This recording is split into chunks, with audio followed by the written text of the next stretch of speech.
Every person searches for love, care, and understanding in a relationship. But some individuals only seek one thing: total control over their partner, often using any means necessary to impose their will. That's why it's essential to recognize early on whether your partner is sincere or a skilled manipulator. The sooner you identify this, the better it is for your mental and physical well-being. Relationships with such individuals can lead to unforeseen consequences, ranging from anxiety and depression to physical injuries, and in extreme cases, even fatal outcomes. A young nurse named Diane Duve thought she had found the love of her life in the form of a successful banker named Mike Jones.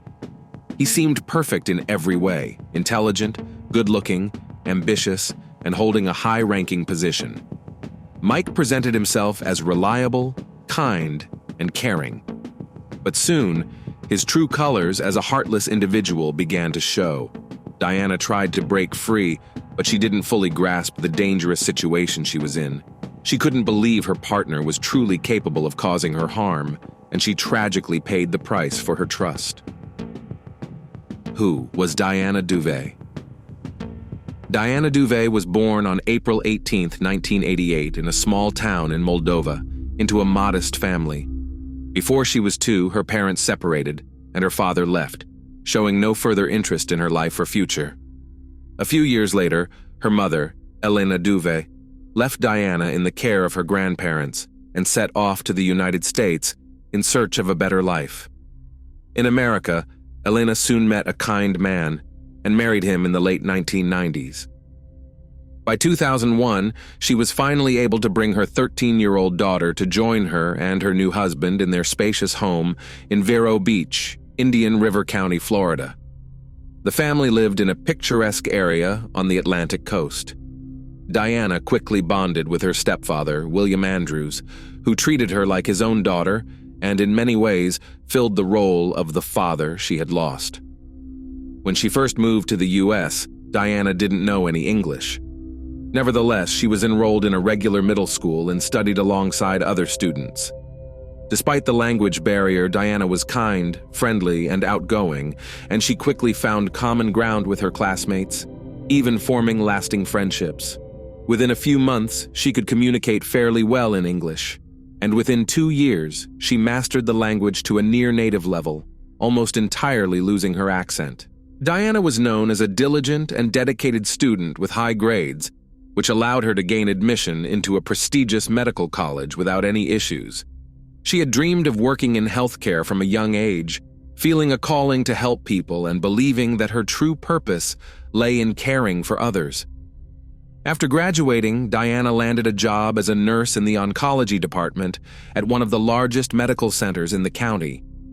Her colleagues described her as responsible and highly professional, while her patients were grateful for her attentiveness, compassion, and genuine desire to help. The perfect deception. In early 2013, Diana met a charming and charismatic man named Mike Jones at a bar along the Vero Beach coastline. He was 6 years older than her, held a law degree from the University of Miami, and worked in the wealth management department at PNC Bank. Mike quickly won Diana's attention and trust. She found him interesting, pleasant, witty, and friendly. He also seemed eager to impress her with his generosity and sense of humor. After their first meeting, Diana and Mike exchanged phone numbers, and he soon invited her out again. Their romance developed quickly, and within a few months, they decided to move in together. Diana's parents were pleased with her choice. Mike seemed polite and intelligent, and they were open to welcoming him into the family. However, her mother would later claim that, while Diana liked him, she never felt any intense love for him. She simply found him likable and sincere. As time went on, Diana's behavior began to change noticeably. She became more withdrawn and secretive, visiting her parents less frequently, even though they lived only about a 20-minute drive away. She also grew distant from her friends. According to her close friend Emily, whenever Diana did go out, she would try to park her car out of sight and always held her phone close, responding to Mike's calls and messages instantly. If he asked her to return home, she would comply immediately, without question. Diana's behavior seemed strange to those around her, creating the impression that her boyfriend had completely dominated her, making her follow his every command. However, she never openly complained about him, though she often appeared upset and tense. She occasionally confided in her best friend that she wanted to end the relationship, but felt uncertain about how to do so. It was clear Diana was afraid of something, though she avoided discussing it. She truly realized she'd made a poor choice just 2 months after moving in with Mike. He tried to control every aspect of her life, forbidding her from seeing friends or visiting family and demanding a daily rundown of where she'd been, who she'd seen, and what they talked about. He regularly went through her phone, checked her call log, read her messages, and reviewed her social media activity. If Diana broke any of his rules, Mike would start arguments that escalated into aggressive behavior. Yet to outsiders, they still seemed like a happy and harmonious couple. A neighbor's call saves a life. On April 30th, 2014, an anxious man called emergency services, reporting that a couple next door had been arguing loudly for over an hour, and judging by the sounds, the man might have been physically aggressive toward the woman. The caller was Mike's neighbor, who had witnessed similar scenes before, but felt this time the fight was particularly intense. He worried it could end in serious harm. The police arrived quickly, and when they knocked on the door from which the shouting came, Mike answered, visibly surprised to see the officers. Calmly, he explained that the loud noises were simply the result of rough, role-playing games he and his girlfriend engaged in. Naturally, the officers asked to speak to Diana to confirm his story. At that moment, Diana emerged from the bedroom. She was dressed in pajamas, her face was tear-streaked, and there were visible marks on her neck. Though clearly frightened, Diana told the officers that everything was fine. However, she immediately asked if she could gather a few essentials and left with them. Despite this incident, Diana chose not to press charges, saying nothing serious had happened and that they had already resolved the issue. Afterward, she returned to her parents' home, attempting to cut ties with Mike entirely. But he wasn't ready to let her go and began to relentlessly follow her. Jones called his ex-girlfriend dozens of times a day, sent her hundreds of messages, and persistently sought chances to meet her.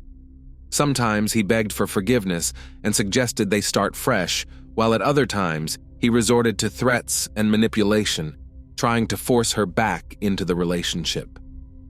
Diana confided in her close friend Emily, saying that her alert neighbor had, without even realizing it, essentially saved her life that night.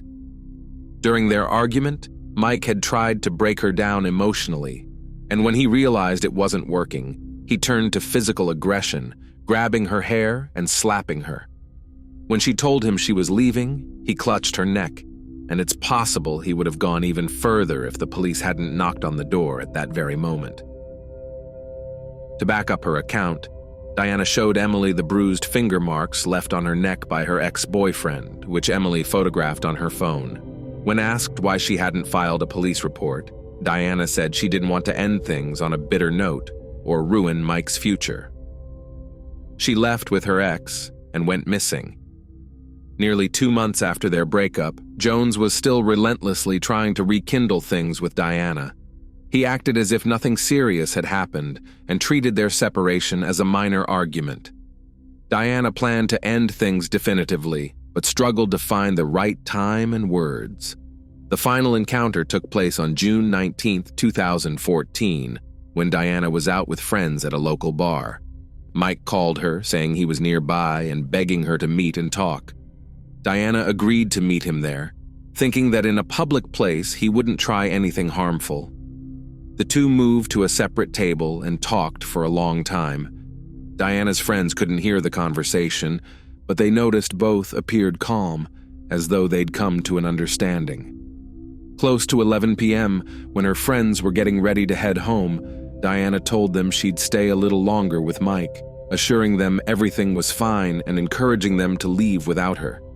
According to her friend's memory, Diana didn't look frightened or upset, though there was a trace of sadness on her face. Overall, nothing about the situation seemed alarming to her friends, and they parted ways without worry. That night was the last time they saw Diana alive. Around midnight, Diana sent her mother a message saying she wouldn't be coming home that night. Although Diana didn't specify where she'd be, her mother wasn't overly concerned, as Diana was a responsible, level-headed adult who wouldn't put herself in harm's way. However, when her daughter didn't reach out the next day, it became a troubling sign. Diana's phone was turned off, and her mother called her friend Emily to ask if she knew where Diana might have gone. When she found out that Diana had met with her ex-boyfriend Mike the previous night and left with him, she immediately tried calling him. Jones answered on the first try, confirming that he and Diana had indeed spent the evening and night together. He claimed that when he left for work in the morning, Diana was still asleep in his bed, and her phone was likely off because it had run out of battery. He assured her that Diana was fine and would contact her mother later in the day. But after that conversation, Mike stopped responding, and within a couple of hours, his phone was also turned off. The search for the missing woman. By evening, Diana's distraught mother filed a missing persons report with the police. However, since Diana was an adult and there was no immediate evidence suggesting something had happened to her, the search didn't start until the following morning, 24 hours after her disappearance. Detectives first tried to trace Diana's phone, but it remained off. The last signal recorded was from the neighborhood where her ex-boyfriend Mike lived. Police immediately sent a unit to his condo. Diana's parents had already parked their car outside his building by the entrance, hoping to confront him. But he hadn't shown up, and no one answered the door. The situation was growing tense, and considering the circumstances and witness statements, police obtained a search warrant for Jones's home within a few hours. Authorities still hoped Diana was alive and possibly being held against her will. However, the apartment was empty, with no signs of blood or a struggle. Investigators couldn't find a single lead that might suggest where to search next.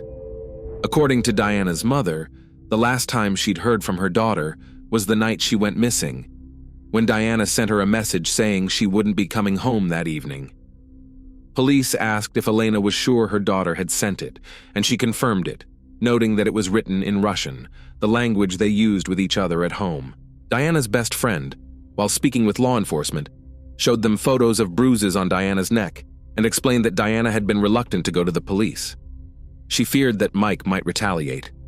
In Emily's view, Mike was capable not only of harsh treatment, but potentially of causing serious harm to another person. She also mentioned that Diana hadn't told her parents about the injuries because she didn't want to upset them, and they believed the couple had ended things on mutual terms. Where did Mike go? Meanwhile, detectives began a search for Mike Jones, who had become the primary suspect. They discovered that on Friday, June 20th, 2014, Mike showed up briefly at work but claimed he wasn't feeling well and took a couple of days off. Before leaving, he withdrew $3,500 in cash from his personal account and went off the radar with no further contact. The police decided to dig into Mike's background, uncovering that several years earlier, he had been convicted of stalking and assaulting a former girlfriend. He received a probationary sentence at the time, after which he changed his last name and relocated to Vero Beach, where no one knew him. Later, it was found that he had also harassed another ex-girlfriend, who initially filed a report, but later dropped her complaint. 2 cars were put on the watch list, Mike's gold Honda Accord and Diana's black Nissan. Investigators then determined that Mike's phone had last pinged outside town, about a 30-minute drive north of Vero Beach. Search efforts were concentrated in that area, and by evening, authorities found Mike's car parked outside a small suburban motel. At the motel's front desk, the receptionist immediately recognized Mike's photo and confirmed that he had checked in the day before, paying in cash and requesting that no calls be transferred to his room or any information shared about his stay. The receptionist had found this behavior odd, and when the police arrived, He shared everything and pointed them to the room Mike was staying in. According to the staff, no woman had been seen with Mike at any point during his stay. Mike appeared shocked, disoriented, and even frightened when police burst into his room. He clearly hadn't expected to be found so quickly. He was alone in the room, and there were no signs that Diana had ever been there. Right away, Mike insisted he didn't know where his ex-girlfriend was, claiming he hadn't fled, but merely wanted some time alone to process the difficult breakup. The lifeless body in the trunk. Hopes of finding Diana alive faded with each passing hour, while Mike continued to insist he didn't know where she was. However, during the search of his motel room, officers discovered a disposable phone that he had been using, a type of phone that's difficult to trace. Among his belongings, they also found a crumpled receipt showing that he had purchased this phone at a Walmart. That same day, detectives requested the surveillance footage from the Walmart and closely reviewed it, hoping to find traces of Mike, Diana, or their cars. Though the video quality was poor, they managed to spot a car in the parking lot that looked like Diana's black Nissan. They watched as Mike exited this vehicle, entered the store, purchased the phone with cash, then quickly returned to the car, got in, and drove away. Diana herself was nowhere in sight on the footage. Soon after, investigators traced another brief signal from Mike's phone in the Melbourne suburbs, where he had used it to call a cab before immediately shutting it off again. It didn't take long to locate the cab driver, who remembered a polite young man who seemed troubled, talking about recent relationship issues and a breakup. The driver pointed out the location where he had picked Mike up, the Florida Publix shopping center. There, parked in a discreet spot in the lot, detectives found Diana's black Nissan. On the evening of June 22, 2014, 3 days after Diana's disappearance, her lifeless body was discovered in the trunk of her own car. Having been left for nearly 3 days in the sweltering heat inside a cramped space, decomposition had already started, making it challenging to determine the exact cause of death on the spot. However, an autopsy later revealed that Diana had suffered several severe blows to the head, had been brutally beaten, and was ultimately strangled by hand. Timeline of events. The missing persons case was reclassified as a criminal investigation, and although Jones continued to adamantly deny any involvement, it became clear that he was responsible for his ex-girlfriend's death, later attempting to hide her body in another town. Establishing a timeline of that fateful night was crucial for understanding where and how he committed this act. On the night of June 19th, Diana had said goodbye to her friends, choosing to stay in the bar with Mike. Though no one overheard their conversation, Diana's best friend recalled that Diana had been determined to end the relationship for good. She wanted, however, to leave things on a positive note. It seems Mike managed to lull her into a sense of safety and persuade her to come back to his place. The message Diana sent to her mother was in Russian, a language Mike didn't know and couldn't understand. If something had gone wrong, she could have hinted at it in the message without Mike noticing. So by midnight, there was still no sign of any trouble. They arrived at the apartment building where Mike lived. He had a garage with a private entrance that led directly into his unit. It's believed that an argument erupted here before they even made it to the living room. At some point, Mike became aggressive and started hitting Diana, causing her to scream. Fearing that the noise might alert the neighbors, leading them to call the police, he held her by the throat and didn't let go until she stopped moving. Afterward, he pulled Diana's Nissan into his garage and placed her body in the trunk. Since no one had seen him in the enclosed space, he was able to leave quietly in the middle of the night, driving to another town where he left the car in a remote parking lot.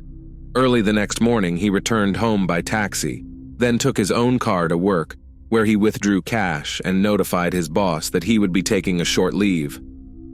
A flawless reputation. It's worth noting that Mike Jones came from a wealthy family and was accustomed to getting whatever he wanted from an early age. He received a prestigious law degree from one of the country's top universities and was used to achieving his goals by any means necessary. To get what he wanted, he had no qualms about using underhanded tactics, from playing on people's sympathies to outright manipulation, threats, and intimidation. Yet, he somehow maintained a spotless reputation, projecting an image of a kind, intelligent, honest, and considerate man. Jones was a pathological liar, but he lied with such skill that few could ever catch him. This was evident from the fact that he managed to hide his prior conviction from his employer and even avoided the usual background checks upon hiring. He presented himself as a highly professional, respectable, and reliable employee who closed big contracts, brought in new clients, and quickly became one of the bank's most valuable assets. At his home and workplace, investigators found numerous letters of appreciation. Colleagues and supervisors spoke highly of him, finding it hard to believe that Mike could harm anyone, let alone commit a serious crime. On top of everything, Jones was regularly involved in charitable events, was active in domestic violence prevention campaigns, and even participated in fundraising efforts for an animal shelter. His reputation on the surface seemed pristine, but colleagues and friends all shared different accounts of Mike's life. To some, he claimed he grew up in poverty and built his success on his own. To others, he said he had won a lottery jackpot, while some believed he was related to a former U.S. president. Surprisingly, everyone believed his stories, as he was incredibly convincing. The trial and sentencing. The trial of Diane Duve's killer began in November 2019, 5.5 years after he took her life. Diana's mother insisted on the maximum penalty, capital punishment, although achieving such a sentence would be extremely challenging. In court, prosecutors presented photographs taken by Diana's best friend Emily, showing the bruises on Diana's neck. The prosecution described the relationship between the perpetrator and the victim as toxic, abusive, and controlled entirely by Jones. After the first physical attack, Diana had tried to end things with him, but he refused to let her go, continuing to pursue her relentlessly. 2 of Mike's former girlfriends also testified, sharing their own experiences with him. According to them, Mike initially presented himself as the perfect partner, appearing like an ideal person to start a family with. But gradually, his true nature as a possessive manipulator emerged. Any act of defiance provoked intense anger and aggression. He would resort to physical outbursts, and after breakups, he harassed his exes, refusing to leave them in peace.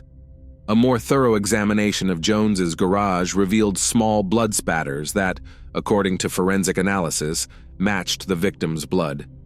Additionally, traces of blood and strands of hair were found on a tool discarded in a box.